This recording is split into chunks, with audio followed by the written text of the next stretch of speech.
Hello guys, welcome back to our channel. ఈరోజైతే మేము రస్మలై చేయబోతున్నాం. సో ఫస్ట్ మనకైతే మిల్క్ కావాలి. మేమైతే 1 లీటర్ ఆఫ్ మిల్క్ తీసుకుంటున్నాము. అండ్ బాయిల్ అవ్వాలి అవి. అండ్ ఇంకో కడాయిలో కూడా 1 లీటర్ ఆఫ్ మిల్క్ వేసుకొని బాయిల్ చేసుకోవాలి. ఇప్పుడు ఫస్ట్ తీసుకున్న మిల్క్ విరగొట్టడం కోసం లెమన్ జ్యూస్ తీసి పెట్టుకోవాలన్నమాట. మేమైతే 1 ఫుల్ లెమన్ యూస్ చేసాము. ఆ లెమన్ జ్యూస్ అంతా మనం పాలలో వేసేయాలి, సో దట్ పాలు అనేవి విరిగిపోతాయి. దెన్ ఇంకో పాలని బాయిల్ అవ్వడానికి వెయిట్ చేస్తున్నాం అన్నమాట. అండ్ ఇక్కడైతే పాలు ఆల్మోస్ట్ విరిగిపోయాయి. చూసారా, అలా వాటర్ ఇంకా పన్నీర్ లాంటి టెక్స్చర్ సపరేట్ అయిపోవాలి.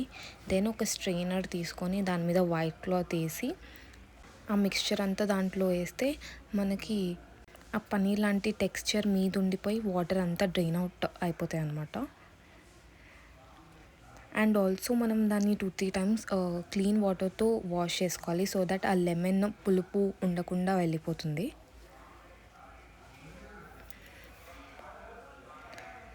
దెన్ దాన్ని స్ట్రెయిన్ చేసుకోవాలి. దాని మీద ఏదైనా హెవీ ఆబ్జెక్ట్ పెట్టాలి, సో దట్ ఎక్సెస్ వాటర్ అన్నీ వెళ్ళిపోతాయి. మనం ఇంకో గిన్నెలో పెట్టుకున్న పాలు ఆల్మోస్ట్ బాయిలింగ్ స్టేజ్ దగ్గరికి వస్తున్నాయి. అప్పుడు దాంట్లో మీరు షుగర్ యాడ్ చేయాలి. దాంట్లో అకార్డింగ్ టు యువర్ టేస్ట్ మీరు యాడ్ చేసుకోవచ్చు. And also for the colour మేమైతే పసుపు యాడ్ చేస్తున్నాం. You can also add saffron if మీకు అవైలబుల్ ఉంటే. నెక్స్ట్ అయితే మేము డ్రై ఫ్రూట్స్ కట్ చేసుకోవడానికి తీసుకుంటున్నాం. బాదాం అండ్ కాజు యూస్ చేస్తున్నాం. Give it a fine chop. You can see like చాలా చిన్నగా చాప్ చేసుకోవాలి.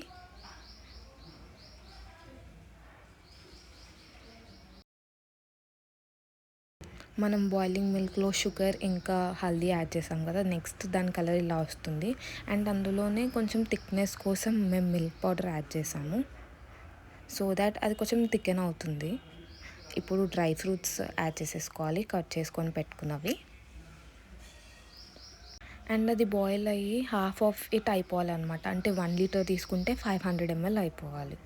అండ్ ఇప్పుడైతే మేము ఇలాచీ తీసుకొని దాన్ని మంచిగా స్మాష్ చేసుకుంటున్నాము to add in that mixture అన్నమాట ఫర్ ద ఫ్లేవర్. ఇలాచీ యాడ్ చేసుకొని అగైన్ స్టిర్. మీరు యాక్చువల్లీ స్టిర్ చేస్తూనే ఉండాలి. ఇలా బాయిలింగ్ స్టేజ్ వచ్చాక you can off the stove. ఇప్పుడు ఆ పన్నీర్ టెక్స్చర్ ఉన్న మిక్చర్ని తీసుకొని మంచిగా డవ్ లాగా ప్రిపేర్ చేసుకోవాలన్నమాట.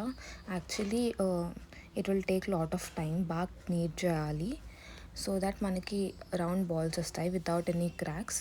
ఇలా చేయకపోతే మధ్యలో క్రాక్స్ వచ్చి అది విరిగిపోతుంది వాటర్లో వేయగానే. So make sure you need properly అన్నమాట. సో ఈ ప్రాసెస్ అంతా మా మమ్మీ చేస్తుంది.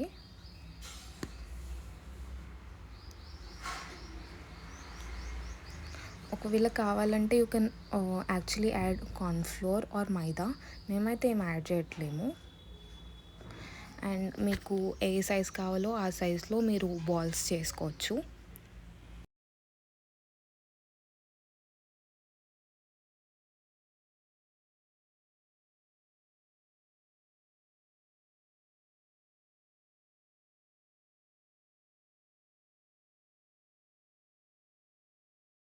ఇప్పుడైతే ఇంకో బౌల్లో మళ్ళీ కొన్ని వాటర్ యాడ్ చేసి దాంట్లో మీరు షుగర్ కూడా యాడ్ చేయాలి. అది బాయిల్ అయ్యేంతవరకు వెయిట్ చేసి మనం రౌండ్గా చేసుకున్న బాల్స్ అన్నీ దాంట్లో వేసుకొని దాన్ని బాయిలింగ్కి వదిలేయాలన్నమాట.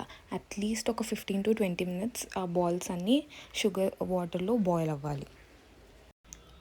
ఇలా బాయిల్ అయిన తర్వాత you can off the stove and మళ్ళీ కూల్ వాటర్ తీసుకొని దాంట్లో ఆ ప్యాటీస్ అన్నీ యాడ్ చేయాలన్నమాట. అండ్ దాంట్లోకి ఎక్సెస్ వాటర్ అంతా రిమూవ్ చేసేసి మిల్క్ మిక్చర్లో అవి యాడ్ చేసేస్తే రస్మలై రెడీ అయిపోతుంది. Make sure you remove all the excess water. Refrigerate చేసి కూల్గా తింటే ఇంకా చాలా బాగుంటుంది. అండ్ యా, టేస్టీ రస్మలై అయితే రెడీ అయిపోయింది. If you like this video, please like, share and subscribe to our channel. Thank you.